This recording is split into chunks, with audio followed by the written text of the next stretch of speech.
Sarfilu zai sake shigowa da ci gaban labaran duniya. Kafin na bari mu kawo muku rahotonmu na farko wanda zai kai mu babban birnin tarayyar Najeriya Abuja, inda ganin yadda miyagu ke amfani da katin SIM na waya wajen tsara sa'asar su.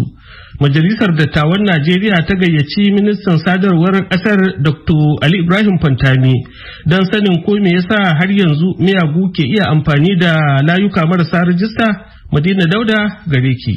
Wannan mataki da majalisar ta ɗauka ya biyo bayan wani ƙuduri ne da mataimakin marasa rinjaye Sanata Emmanuel Bwacha ya kawo zauren majalisar. Bwacha ya ƙara da cewa yanzu haka 'yan fashi da 'yan ta'adda suna tattaunawa domin neman kuɗin fansa ta hanyar amfani da wayoyi tare da yin nasara da su. Population na Najeriya fiye da miliyan 200. Wasu kasashen da bamu kai su ba, wani abubuwan duba su fara wurin. Yaya za ka ma ɗauki SIM card ka yi amfani da shi? Misali ko a Saudi Arabia ko a Iran ko a Israel. A ce ba kama ya nema za ka fara. Shi ma Sanata Abdullahi Adamu ya ce duk wani mai hankali kuma ɗan ƙasa dole ne batun tsaro ya tayar masa da hankali. Da ba wani zaman za a yi a ƙasar nan da za a ce an zauna a yi wani magana mutum 1, 2, 3 wanda yake maganin harkar tsaro bai shiga ciki ba. To kuma ba abu ne wanda yake zan faɗa a gidan rediyo an ce ai kaza kada ai kaza a'a. Iyaka dai a bai gwamnati goyon baya daidai gwargwadon iyawanmu. Kwana-kwana a kashe shugaban jam'iyyar APC na jiha ta sace ko.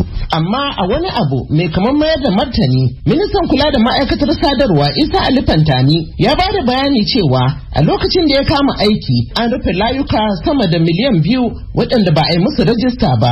Zuwa na da ne akwai SIM da ba a yi rajistarin ba da ake aiki da su a wuri a Najeriya. A ƙarƙashin umarninmu mun binciki adadin su da adadin ma ba a samu sani ba aka samu guda miliyan 9,400.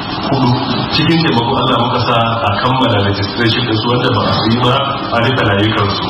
A cikin ƙasa da wata guda an rika layi miliyan 2,400 da yan kai da wanda ba su yi ba. Kuma tun daga nan muke kokarin sa ido mu ga cewa dukkan wani SIM a maka rajista a Najeriya dan wannan zai taimaka wajen harkar tsaro da kuma abin da ya kama da wannan. A yanzu dai majalisar dattawa ta ce ta damu ainun da yadda tsakanin masu kariya da mai karewa na ƙara lalacewa a sakamakon haifar da karya doka da oda kamar yadda aka nuna a lokacin zanga-zangar EndSARS wanda wasu ɓata gari suka kwace daga baya. Madina Dauda, muryar Amurka.